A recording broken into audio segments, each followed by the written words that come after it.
I'll share the screen. Okay, Carly. Okay. Mastermind principles. The purpose of the mastermind is to learn leadership, build teams, and create multiple sources of income together. We are here to inspire and challenge each other to reach and exceed goals. Each member is committed to their own success as well as the success of every member of the group. We are committed to meeting in person or virtually for 1 hour every week. We are present. There is no multitasking or distractions during meetings. We are collaborative. We listen without interrupting, lecturing, or judging.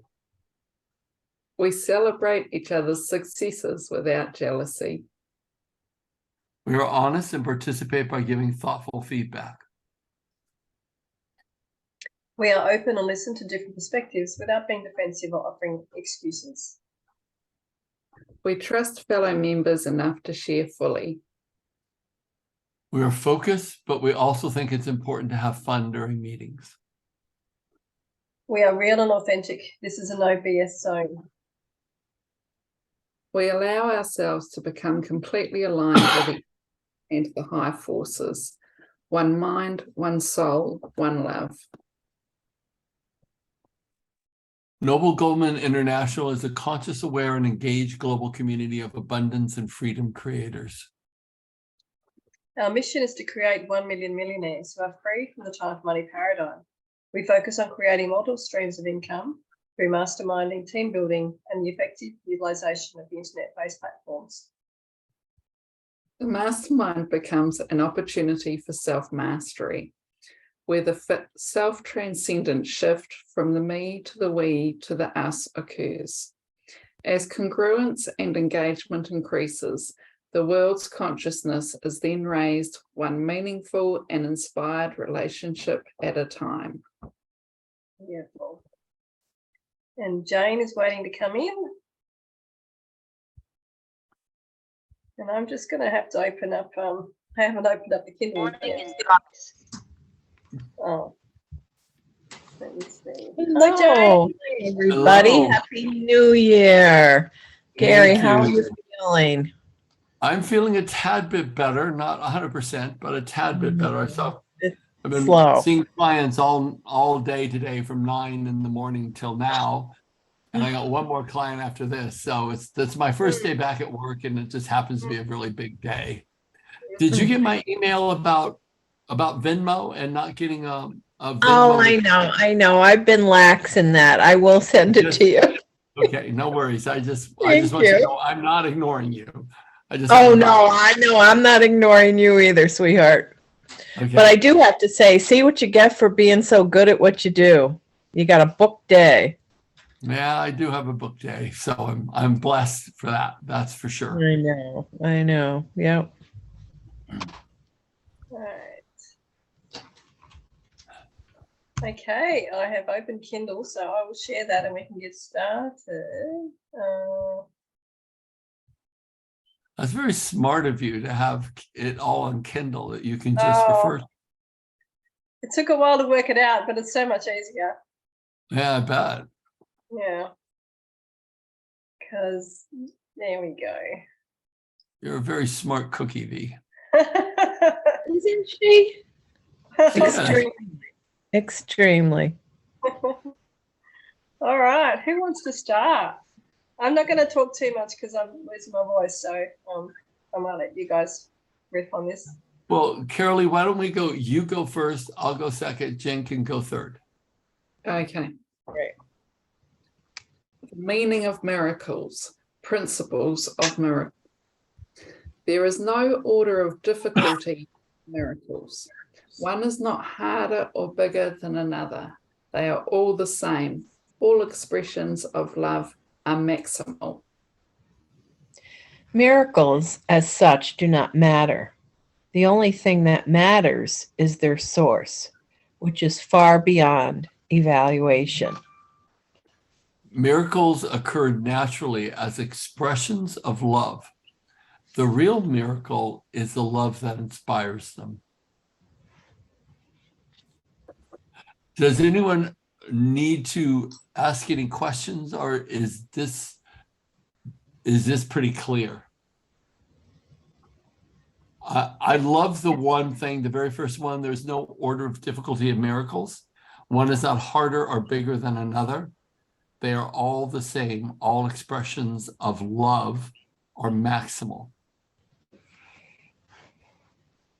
We just make Yeah. our lives so complicated, don't we, by labeling them bigger or harder? Yeah, we do. I had a bit of a miracle today, which was great. Can I share it? Ooh, Yeah, please do. So I'm getting ready to launch a group coaching. I've been working on a funnel of trainings to re-engage the public again. And I haven't done it, as you know, V, for many, many years. Haven't done public anything for many, many years. And so I decided I wanted to do a group coaching / NLP education 3-month webinar that I'm going to take 20 people and I'm going to do process work on all 20. And I'm going to teach them HNLP and the principles, fundamental principles of HNLP, so that they can begin to get that kind of level of exposure. So that's the first offering that I'm going to do. Then I'm going to do a certification in the memory resolution technique. That'll lead into a coach and HNLP practitioner certification. And then I added a new certification that I've never done before, where I'm going to train people who want to work in organizations, a whole templated strategy of trainings that they can go in and take the HNLP work, and based upon the cultural principles that Todd and I were published by Bloomsbury on, I've designed a whole series of trainings on how to install conscious capitalism into organizations. So I'm going to teach people how to do that. So I kept thinking, okay, well, I've never done this before. And then I thought, well, the one thing that's like cutting at the root of it all is I don't have a big database anymore, because I'm not doing public lectures. I'm not doing anything like that to grow my database. And I was talking to a client that actually their company took me on that cruise, and they've got a database of about 10,000 people. And I said, I'm going to do this group coaching thing. And he said, oh, that's great. And then I said, hey, do you think your company would be interested in me promoting this to the 10,000 people that you have in your database? And he goes, well, why wouldn't we? That's exactly what we want to do. We want to include you more, not less. And I just thought, well, my database just increased by 10,000 people like that. So because I kept racking my brains, it's like, I have to increase my database. I don't know how to increase my database. One conversation a day, increase it by 10,000 people. So that is an incredible big miracle that happened just by me thinking I need to increase my database.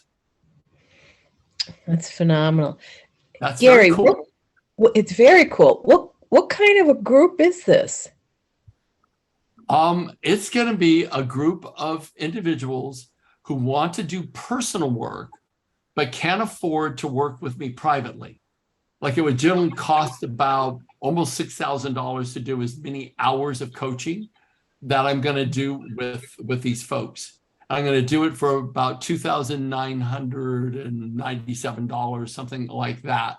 So I can give people the benefit of getting coached and having breakthroughs, plus the education. Wow. Because I can't reach enough people. Right. But who's the company that went on the cruise that has the database? That company.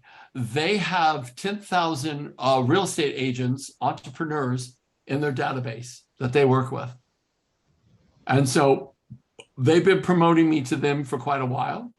So this will be an opportunity to get their agents more actualized without having to pay anything. And it'll give me the capacity of growing my database and getting that free exposure. So it's just a win-win all the way around. Right. Okay. And they're realtors. Wow. You'll knock them right off their feet. They won't know what hit them. It's going to be really, really good. And I have a feeling that I will, I'll start a whole new process. It'll of be, being it'll able to get be, exposure. wow, that's fabulous. And I know several big brokers in this particular company called EXP. And so I'm going to approach every one of them and say, hey, you want to expose this to your database of realtors and people in your downline. And so I could get a lot of traction. That's marvelous. So time will tell. But isn't that interesting? You know, when you just have a thought that this is what you need, and you establish that need, and in 2 days it manifests. It's wild. It is wild. That's so So wonderful. there is no difficulty in miracles. Next one, V. Next page. Yeah. What do I do next page here? Here we go. Oh, I should finish that last line. And since everything that comes from love is a miracle. So true. Carly? All miracles mean life, and God is the giver of life. His voice will direct you very specifically. You will be told all you need to know. Miracles are habits and should be involuntary. They should not be under conscious control. Consciously selected miracles can be misguided. Miracles are natural. When they do not occur, something has gone wrong. Oh no.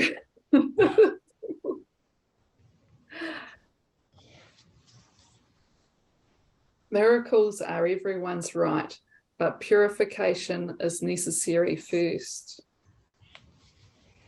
Miracles are healing because they supply a lack. They are performed by those who temporarily have more for those who temporarily have less. Do we require any discussion about any of this? Yeah. It's kind of clear. Yeah.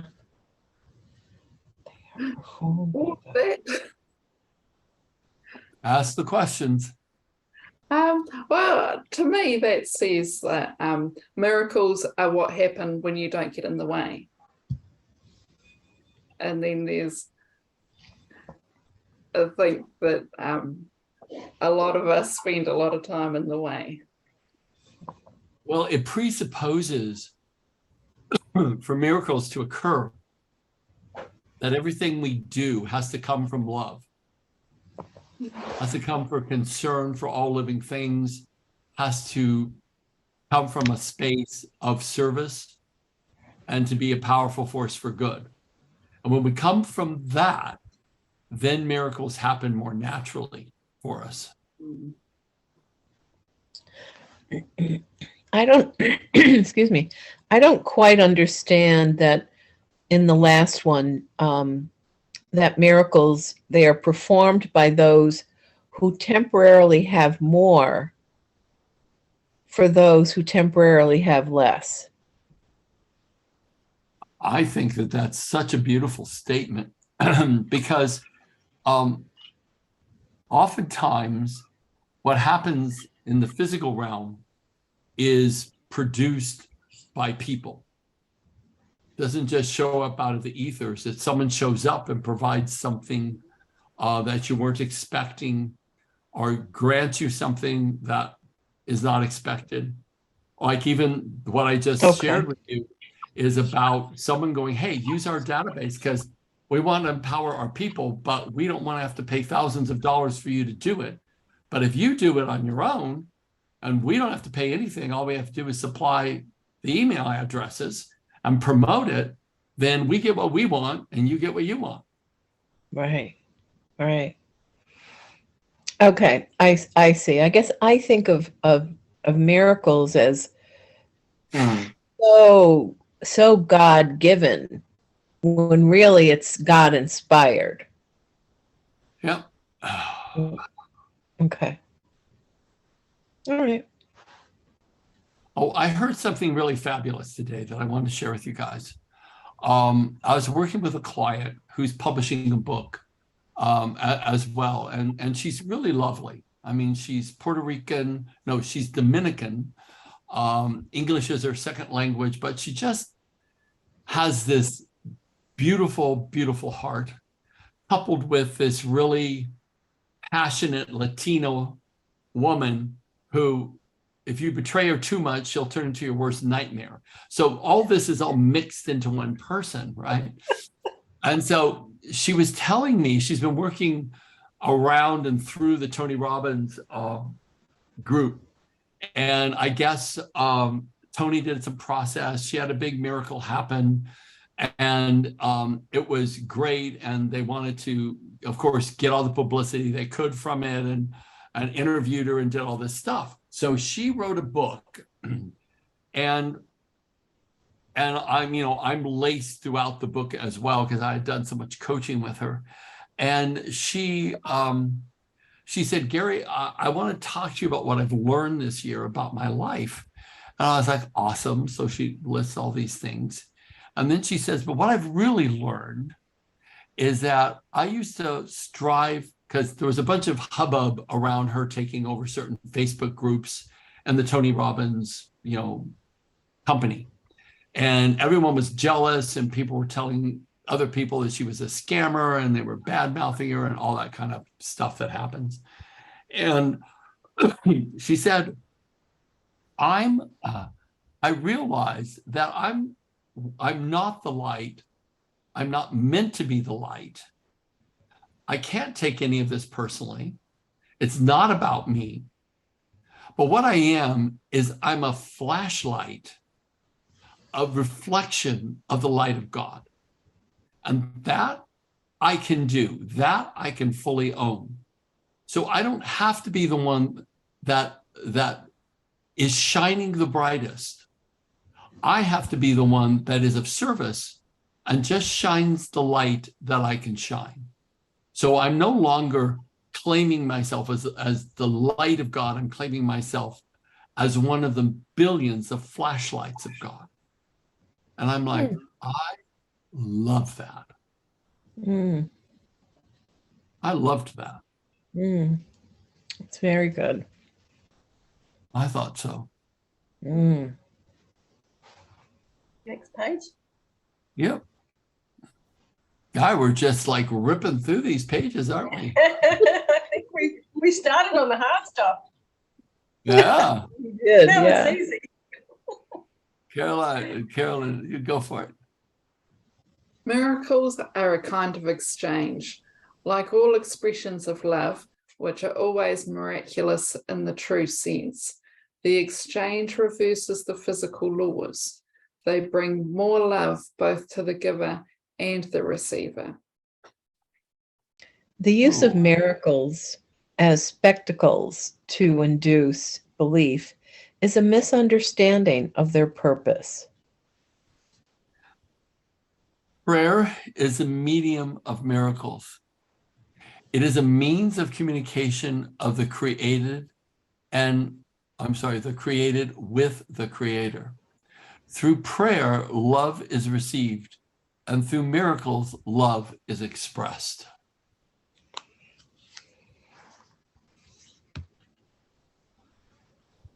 Carolee? Miracles are thoughts.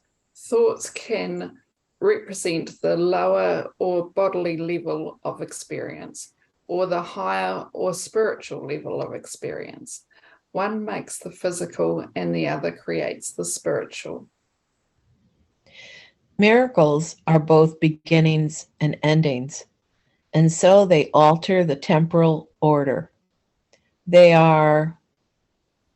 Do you want to wait and break up and see? Because I think, Gary, you... Yeah, let's do the top 4 paragraphs. Does anybody have any questions about any of those?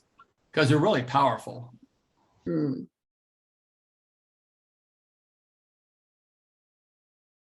questions at all, just kind of make sense, really, but it's nice to dissect it a little bit.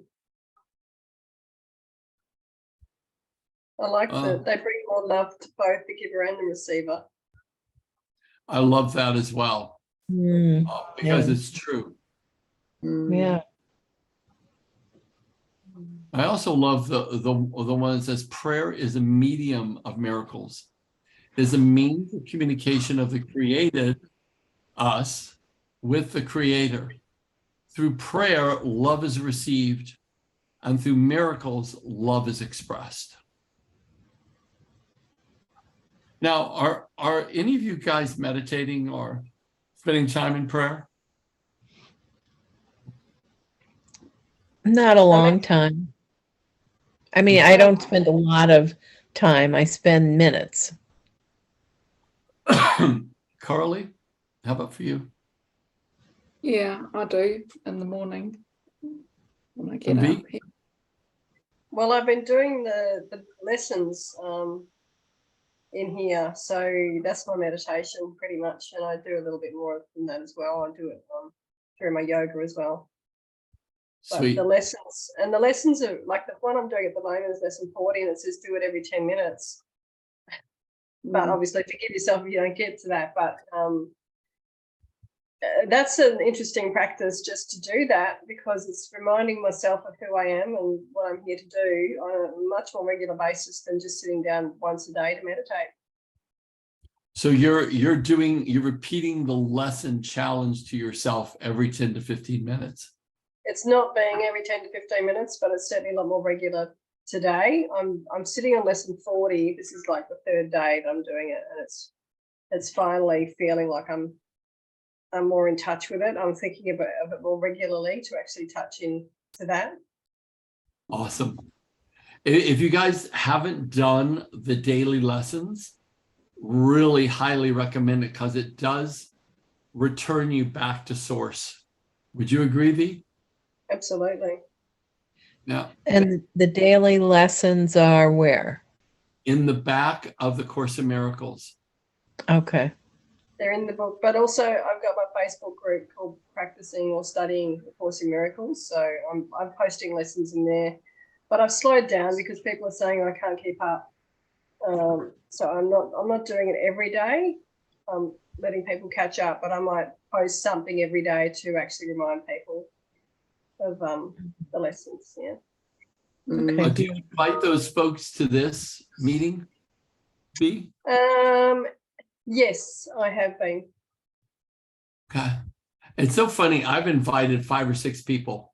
No one ever shows but us. They're not ready. Apparently Yeah. not. Apparently not. Yeah. What is that? You know, really. I think it is people aren't ready yet to start a spiritual practice, Yeah. because it is a bit of a commitment. You know, I think personally that the act of meditation is communication between the created and the creator. But it depends on what meditation you're doing. If it's devotional meditation where you're repeating the names of God, or you're giving love to the creator out of gratitude, like a meditation of gratitude or a meditation of longing, I think those are very powerful states of consciousness to place yourself in, because it does bring forward that one, I think, eternal quest, which is no matter what form we incarnate into, we still have a physical separation from being pure spirit. And that creates this sort of longing to go home. Robert and I were talking today, and he said, how are we going to find each other next lifetime? And I said, well, that presupposes we're going to have a next lifetime. But, and then he said something really cheeky like, well, you have screwed up so bad in this relationship with me, you have to come back for another 3 lifetimes with me. I'm like, shut up. I have not. Cheeky. And on whose authority does he get that from? I know, he's terribly cheeky. And so I I said, it's like, we'll find each other. It took us 50 years to find each other in this lifetime. We'll find each other again. We'll just find each other sooner because, we make such a great partnership in being able to travel through the physical realm and feel supported and feel loved and feel safe. And so we're not struggling in that way because life, I don't want to be all, rainbows and unicorns. Life is hard. Life carries the presupposition of pain and separation and fear and uncertainty. It's just in our everyday experience. And we can either be overwhelmed by it or we can find sanctity in it. But those are realities of the physical existence. But I do think when we stop and actually center our minds on one thing, which is gratitude to God, which is longing from your heart to become one in spirit again, that becomes a sacred moment where you become more one with the Creator in a conscious choice, and instead of feeling like we're always constantly separate. Now, I don't know how you guys do that or if you do that. If you're not doing that, I would strongly suggest you find a gratitude prayer and just sit for a half hour and just long for God, long for that eternal state of miracle. And I think then we start to create more and more of that. It's almost like when we knock on his door, then the doors start to open far more easily. But if we never turn our attention to that source, that means we're in the process of constantly worshiping things outside of the physical realm that we think will bring us sustenance or bring us some level of peace or satisfaction. And it never does. Not ever. Mm-hmm. That's why I love this when it says through prayer, love is received, and through miracles, love is expressed.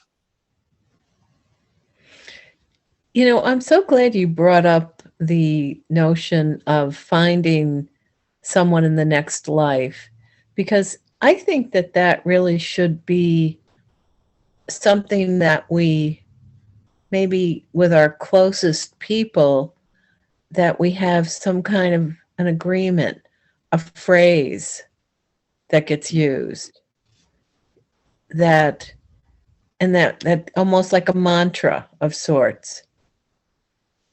I will say that when Robert and I met, it was like we had always been, no, it's like we'd always been together. Ah, yeah. Beautiful. And I think you just know. Oh, yes. And it's not hard, it's easy. But I think you also know when you have an assignment. Yeah, that's very true. You do. You take on or you enter into a relationship that it's not about bells and whistles and unicorns and rainbows, but it is about growth. And yeah, and I think that's the surprising thing that I have found, and really trusting the Creator, creating, the source, that, okay, take me where you will, and this aligns with me, and I understand why you've directed me. Yeah. V, have you ever asked yourself the question, why this man? Why now? Like, what's the inherent wisdom in this new relationship that's unfolding? Every time. Every time. And when it ends, the previous one ended quite badly, and it's like, why? I really have to remind myself that there were lessons in there that needed to be had, and be grateful for those lessons. And this time around, I kind of feel what you're saying there. I mean, we've only been together for what's it, 2 months, and it feels like it's been years. We just know so much about each other and can appreciate the differences like I haven't been able to before. And actually, I'm thinking, Jane, of what you were saying about a mantra. I was reading something about Avatar, how they have that saying in the movie, I see you, which is so much more powerful than anything else you can say, to actually see everything about someone and accept them and love them for that. Yeah, I see you. Yeah. Yeah, thanks for that. That's a beautiful reminder. If you haven't seen the new Avatar, Ways of Water, make sure you go see it. It's pretty spectacular. That's what I hear. Hey, has Yeah, anyone sequel- seen? Oh, go ahead. I'm sorry. I was just saying, sequels rarely are better than the original. This sequel is better than the original. Wow, that's what I hear. Has anyone seen Where the Crawdads Sing? Fabulous. Isn't it fabulous? Fabulous. Really beautiful. It's really, really good. Okay. Any other questions about anything on this page? So we need to look at the last one. Miracles are both beginning and endings, so they alter the temporal order. They are, go ahead and click.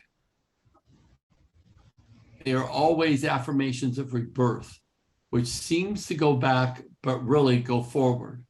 They undo the past and in the present, and thus release the future. Okay, can we go back to the very first? Yeah. That was really like, that was too much for my head. Okay, miracles are both beginnings and endings. So they alter the temporal order, okay?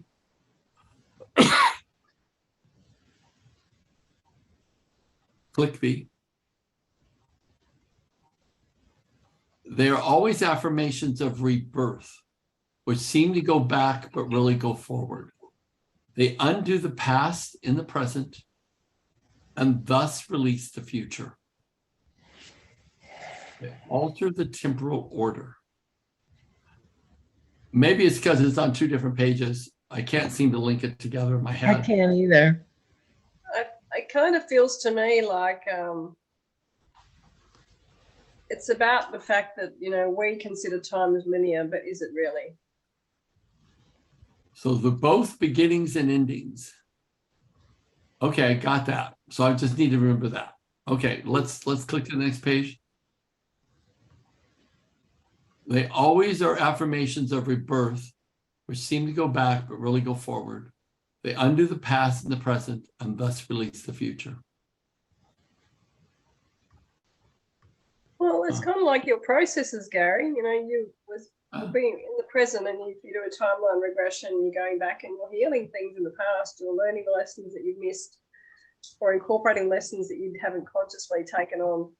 And from that, you can release the future. You can create the future that you're here to do.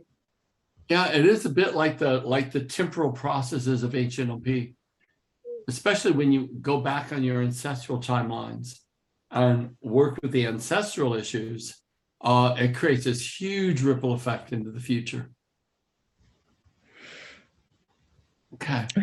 How many people would you really, on an average, really know their ancestral past? Well, let me throw this out. It's not that you know it consciously, but once you start accessing some of that information, you can go back on your timeline, and all of a sudden you have a knowingness. Like It was 5 generations back. It was my grandmother or my great-great-grandmother or great-great-great-great-grandmother. And you start getting impressions like she was raped, or she was in a burning house, or she was homeless or hungry and alone. You start getting impressions because in the in the indigenous cultures, they believe that there is no past because all of our ancestors' memories are in our DNA. Mm-hmm. So Mm-hmm. in a still enough state of mind, you can access that information. Now, you can say, I don't know if that ever happened. And no, you don't. But what you do know is that whatever information you're getting can be how the subconscious mind metaphorically represents that particular lesson for you. So people go, well, I don't know if any of that's real or not. I said, well, I'll just say it doesn't matter whether it happened exactly like it is or like you experience it to be. What matters is that you get the inherent wisdom from the metaphors and the symbology that you're experiencing in this process. That's what matters. Right.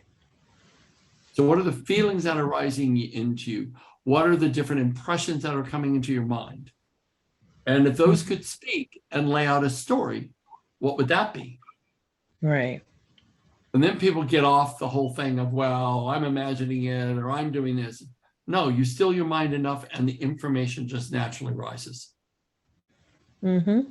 Yeah. And if it doesn't, then it doesn't. And then there may not be that piece of information there for you, or you may be too scattered to actually access it at that point in time. Mm-hmm. I've done lots of regression. Lots of times I don't get anything. And then once in a while, I'll get this huge experience. And I'll be like, holy mother of God. So I'm a big believer in stilling the mind, going back in time, and going to the root cause of things, whether it's generational, or whether it's past life, or whether it's both.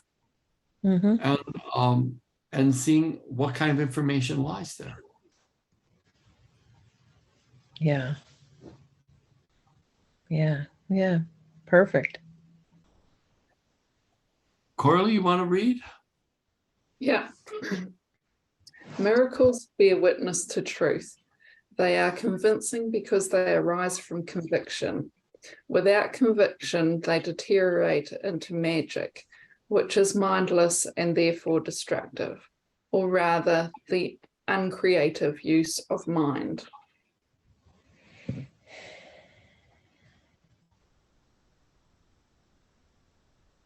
Jane?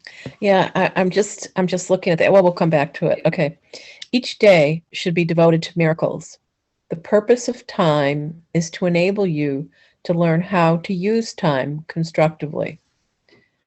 It is thus a teaching device and a means to an end. Time will cease when it is no longer useful in facilitating learning. Wow. Oh, let's read that one again. Each day should be devoted to miracles. Okay, we're going to be in agreement of that. The purpose of time is to enable you to learn how to use time constructively. It is thus a teaching device and a means to an end. Time will cease when it is no longer useful in facilitating learning.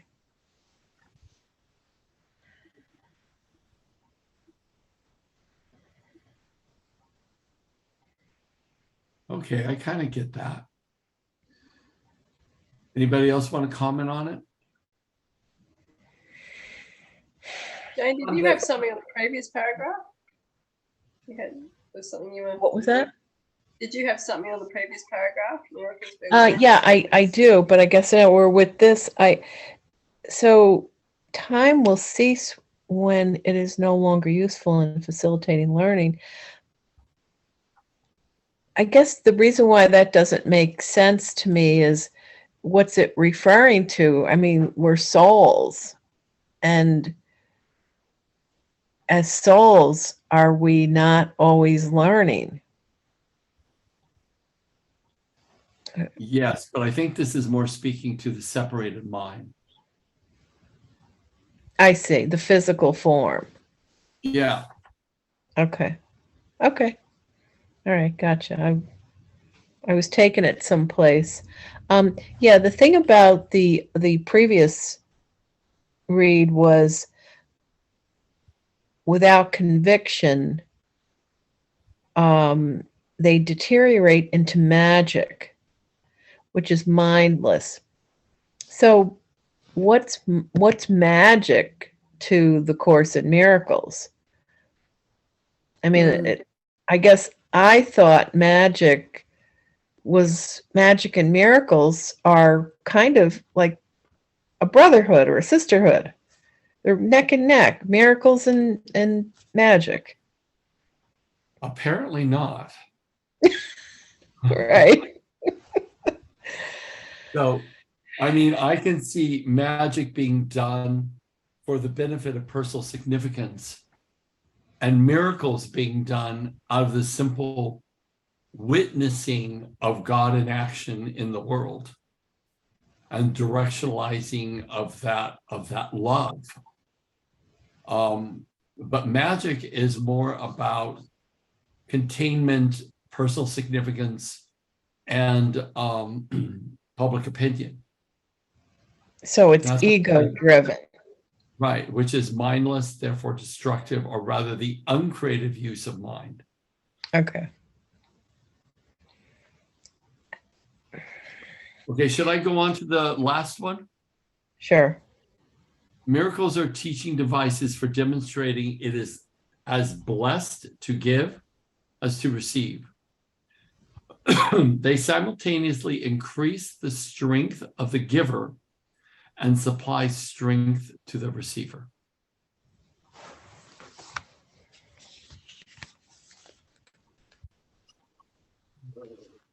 Yeah, Yeah. Next. what needs to be clear to that?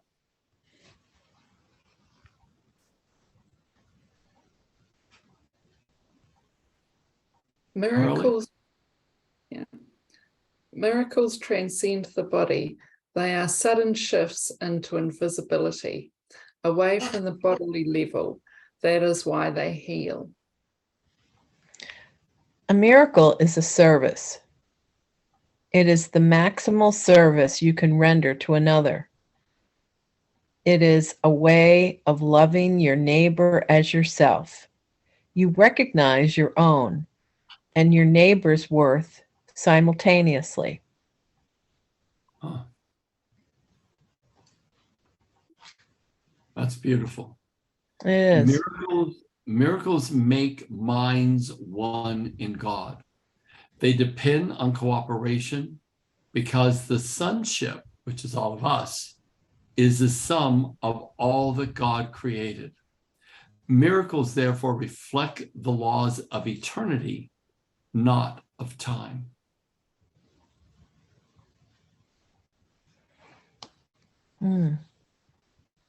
Miracles reawaken the awareness that the spirit, not the body, is the altar of truth.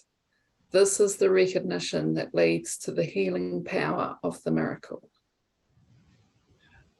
You know, in the resurrection, when we get to it, but just a little precursor, that the whole chapter on the resurrection is written from the perspective of teaching us that we are not our bodies. And the purpose of the resurrection is not that I died for the sins of mankind, because of Course in Miracles doesn't believe in sin. But what it says is I died so that mankind understands they're not the body, that they are this transcendent spiritual essence that's eternal. Very different from what traditional Christianity has made up about the crucifixion.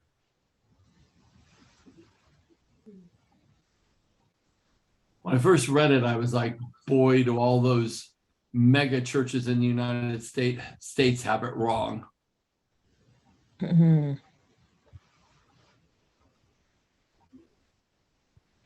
Do we need to dissect any more of that, or shall I move to the next page? I'm okay to move. How about you guys? Is Yeah. there some- Yep. Let's move.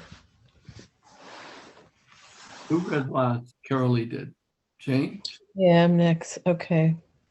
Miracles are natural signs of forgiveness. Through miracles, you accept God's forgiveness by extending it to others. Miracles are associated with fear only. Because of the belief that darkness can hide, you believe that what your physical eyes cannot see does not exist. This leads to the denial of spiritual sight. Would you like to explain that a bit more, that paragraphs? Well, I'll do my best. Miracles are associated with fear only because of the belief that darkness can hide. You believe that what your physical eyes cannot see does not exist.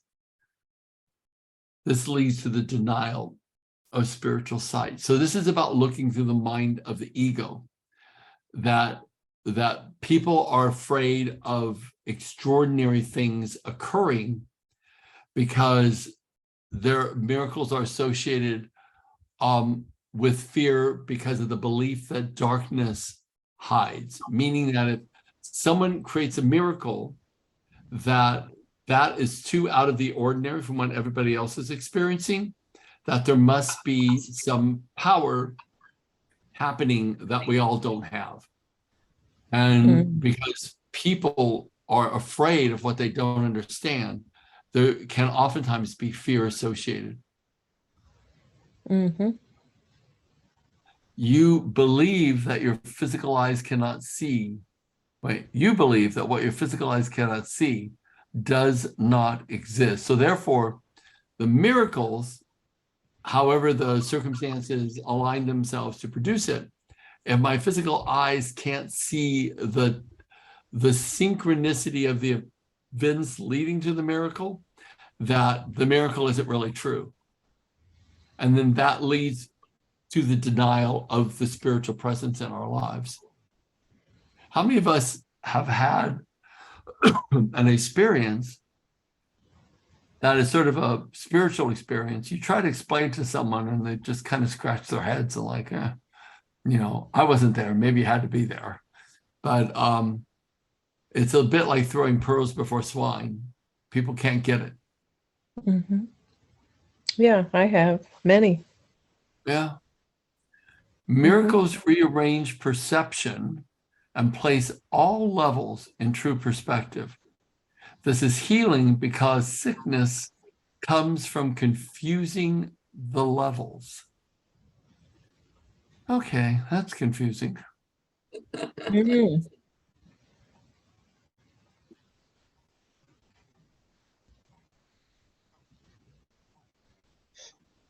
Gary, I just see your training in all of this because for me, that's looking from, when you talk about going to a higher perspective so you can get a better view of what's actually going on and create a solution. That's very true, V. That is very true.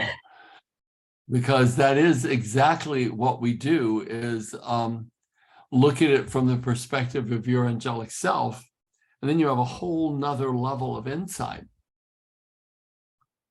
Huh.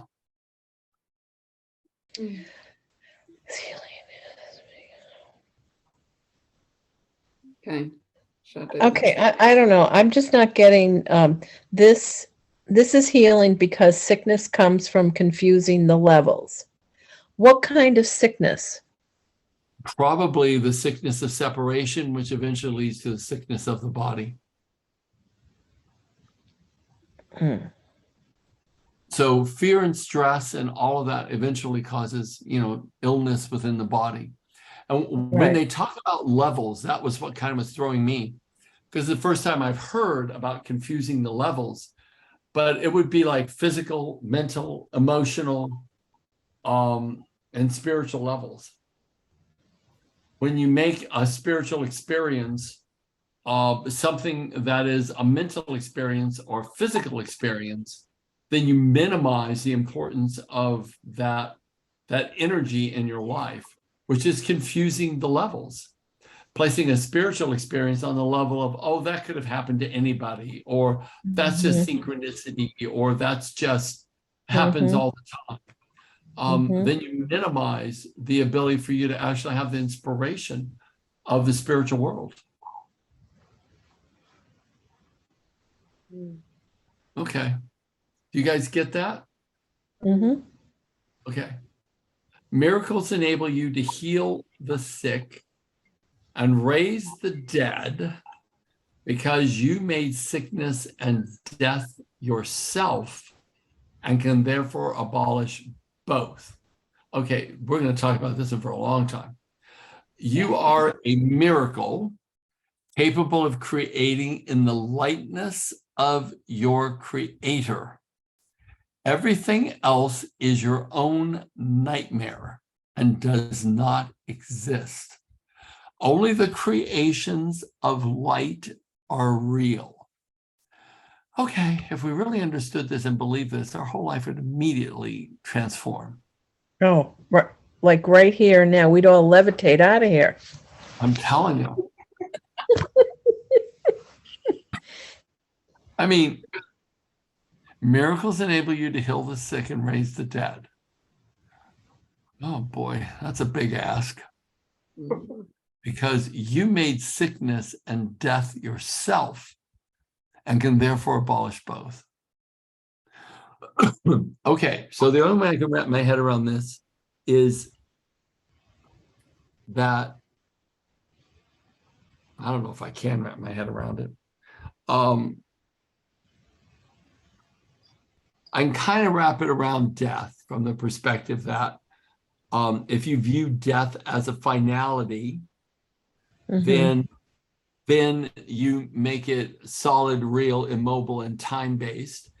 If you make it about death being this changing of a garment, that the wearer of the garment has simply passed on to a new form, then there is no death. There's just this changing of the guard or changing of the garment that you're currently wearing. You made sickness and death yourself. Oh. Now, I don't know how I made COVID. Now, when I look at sickness, I just came out of really a heavy bout of suffering with sickness. I don't know how to wrap my head around that. Okay. Oh, you go, Jane. No, you go, V. Well, I'm thinking of Ina Segal's book, and when she talks about, because I've got some kind of virus at the moment as well, and she talks about that as it's almost like it's like you're not sure where you are right now. It's you're actually transforming into another thing, another level of who you are. So, and sickness can be physical or mental or emotional or spiritual. Can be any of those kind of levels. But isn't it all? I mean, really, it's everything. It's all. I don't think you have one without the other. Like when you're sick, you're spiritually congested. Oh yeah, they're all linked. Absolutely, yeah. Right? Yeah. And so, and they're like, okay, this is kind of a little heavy, but I don't know if you can, Gary, just coming away from slowly but surely coming away from COVID, can you see why you invited COVID in?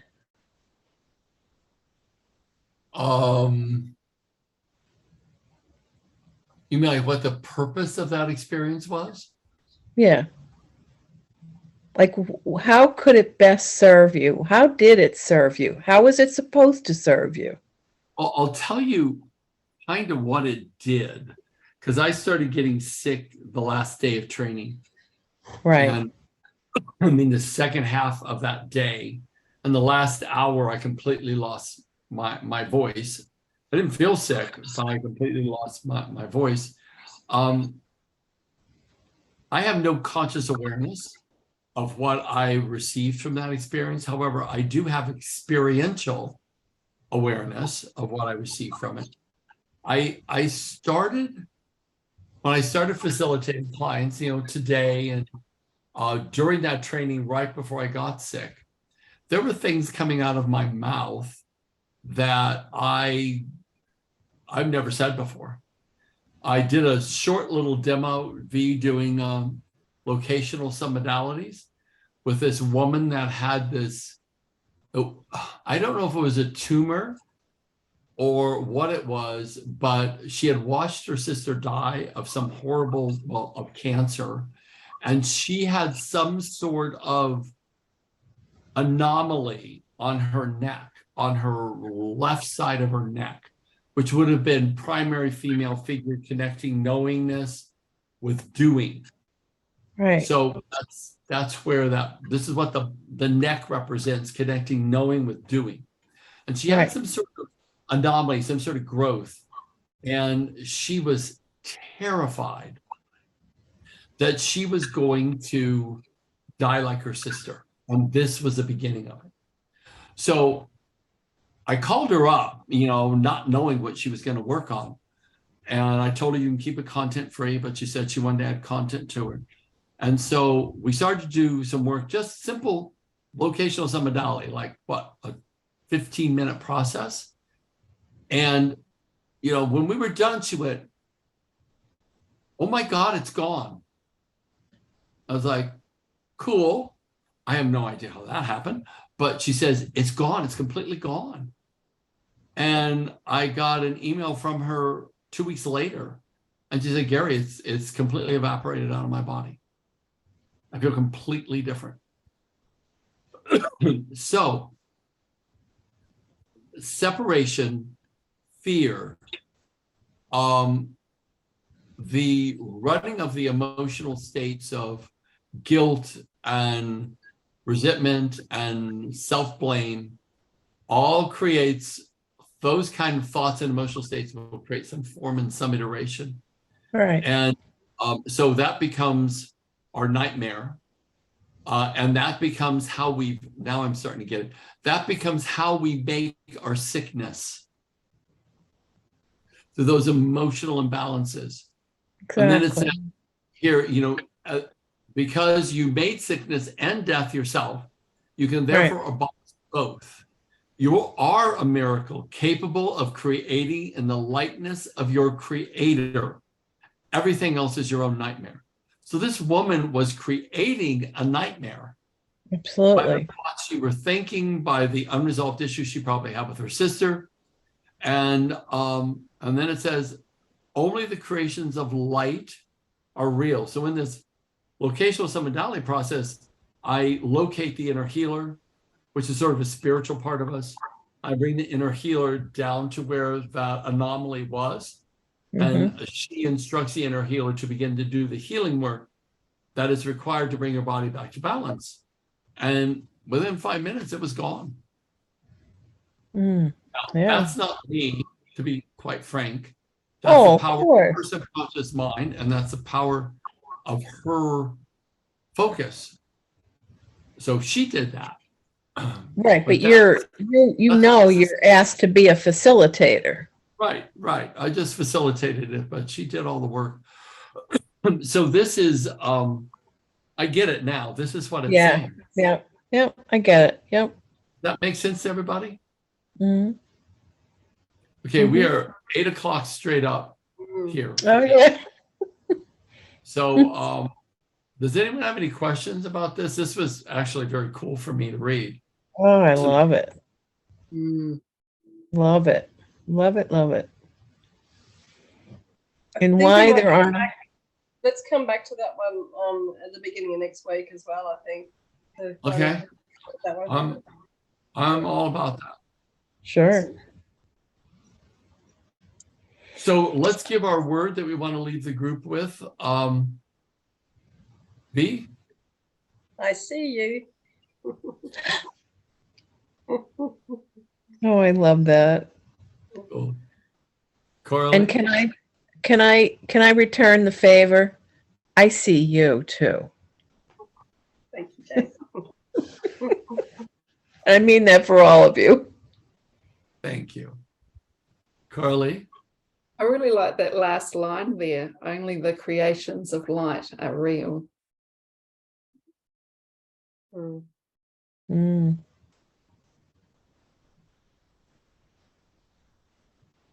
I love this line. but I'll put it in the first person. I am a miracle. I create in the likeness of my creator. Wow.